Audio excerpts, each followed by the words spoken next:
Hi, my name's Kevin Smith, and I'm the owner of Assurance Safety Group. And today I just wanted to talk about how to manage an OSHA inspection. OSHA inspections can often occur without warning. Whether they're random or compliant-based, our response must be disciplined, compliant, and also stewardship-driven. If we are being good stewards of our company, our time, and the guys that we're working out for, we have to learn to manage these challenging and difficult situations. Here's how to manage the process with precision and control. When we're talking about the initial response, how we respond, firstly, is everything because it dictates whatever's going to happen next. Restrict site access until management arrives, the superintendent, the project manager, safety director, etc. If management is off-site, they have to be contacted immediately. Don't ever let OSHA wander onto your project site without letting your immediate supervisor or somebody in upper management know, because at that point, the clock's ticking. Do not begin the opening conference or inspection until management is present and actively involved, even if it's just by phone or video conference or if they're in the area. If the superintendent is absent, the foreman must notify him immediately. A lot of foremen these days are working foremen. It's kind of always been that way. So if OSHA walks onto the job site, make sure that the alpha knows and make sure that he's present, okay? We are, as safety people, we are called to be good stewards. We're called to have a servant spirit. That's leadership, is letting the management team know that there's something going on that they need to participate in. Contact the safety director corporately to coordinate and support the inspection. Safety people, we're all in positions of support. We're not the ones leading the charge, but we are there to facilitate things, answer questions, and provide support, however that is. Let the superintendent or the member of the management team be in charge of the situation, but ask them, what can I do to help? And then help. Be humble. Inspection types, confirm whether the inspection is complaint-based or random. It may be random. Maybe he saw a safety violation from the street. Maybe it was imminent danger that made him pull in. Often it's people who complain, and they have that right to under the law. We all know that people have the right to a safe work environment, and sometimes they file formal complaints with OSHA, such as their right. If it is complaint-based, request a copy of the complaint. Don't speculate or comment on the source. It is very often that I've actually asked for these, and the OSHA guys kind of act like they don't have to give them to you because they all hide behind, oh, it's confidential. You, as the employer, have the right to know why they're there and what the root of the complaint was, even if you don't get to know the person, the company, or anything else. Limit the inspection to relevant areas. Do not ever offer the OSHA guy a full site tour. We want to be open, we want to be honest in our communication and professional, but if he wants to see A, you take him to see A. You take him on the shortest route to A. You do not walk by B, C, check up on the guys on the scaffolding on the way, see him out to where he needs to go, and then see him to his truck with kindness. Documentation and records. OSHA will review current and prior 3 years of OSHA 300 and 300A logs. These have to be available in the project office, or they have to be available electronically, corporately, pretty quick. When an OSHA guy comes onto the job site, you can rest assured that he's going to check hazard communication, he's going to want to check your logs, and he's going to check anything else that's relevant to the scopes of work going on out on the project site. All documents provided to OSHA during the course of an inspection should be reviewed by somebody on the management team to make sure that what we're giving is complete, that's not going to make the situation worse, and make sure that it's relevant. We don't need to be volunteering documentation that is not applicable to the reason that the guy's there. Don't give him everything. Just give him what he wants. Give him what he asks for, not one document more.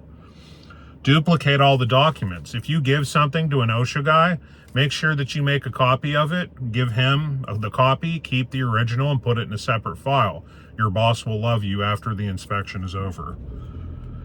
No document leaves the site without senior management approval and the safety guy taking a look at it too.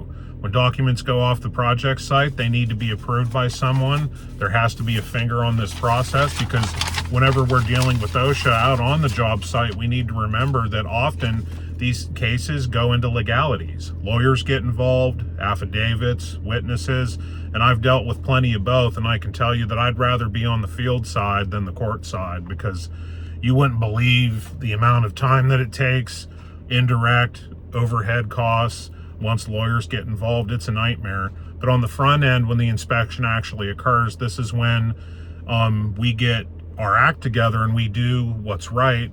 As good stewards, we lead with positivity, purpose, and leadership. Keeping things practical and using time-tested knowledge and values can make these situations come out in the right way. OSHA may interview hourly employees privately. Don't ever forget that they have the right to interview people on the job site privately. That doesn't mean that after they're done that you can't debrief the employee to see what the OSHA guy talked to them about if they're willing to tell you. But while the OSHA compliance officer is interviewing the person, they have every right to, and they have every right to do it privately. Do not interfere with that. They have a badge and they are an officer of the law. Don't ever forget that. Management interviews may include company representatives, and that may be the project engineer, maybe the safety guy if it's a real mess, the superintendent, or anyone in between. Have cameras ready and document what OSHA documents. As the old adage goes, if you didn't document it, it didn't happen. If the OSHA guy writes something down, write it down. If he takes a picture, take the same picture, preferably with him in it, because all of this is documentary evidence that he was there. What's his purpose? What's he doing? Have somebody walk with the team out on the job site. Have one guy taking pictures. Have another guy taking notes.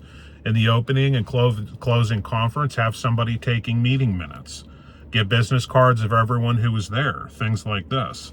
While you're walking the job site, fix minor violations on the spot. If you see something, address it openly and verbally and fix it immediately if you're able. This shows good faith and that you care.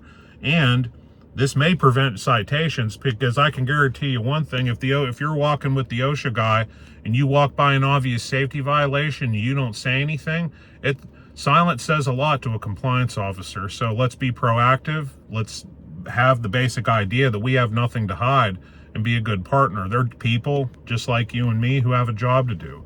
It doesn't have to be hostile. It doesn't have to be awkward. You just do your best. And this is some advice to help you do that. During the closing conference, we need to use this moment to highlight our safety program and our stewardship culture.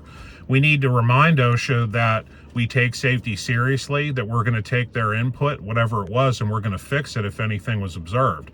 And then tell them how serious of a safety program you have. Tell them that your employees are bought in. Show them examples of and talk about your safety program so they can tell that you're serious, because they're trying to make a judgment in time.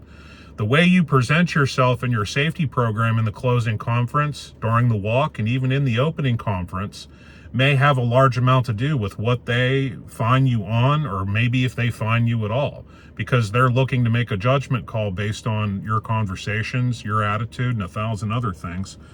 Be cautious when committing to correction timelines, because sometimes we don't know how long it's going to take to fix something. But just speak indirectly and tell them that you will take care of it and be in contact. Focus on facts. Be clear, be professional, and be concise. These are just some tips that you can use to help manage an OSHA inspection, and I thank you for watching. If you want to learn more, please go to www.assurancesafetygroup.com. And don't forget, join the crew, join the conversation. Thank you.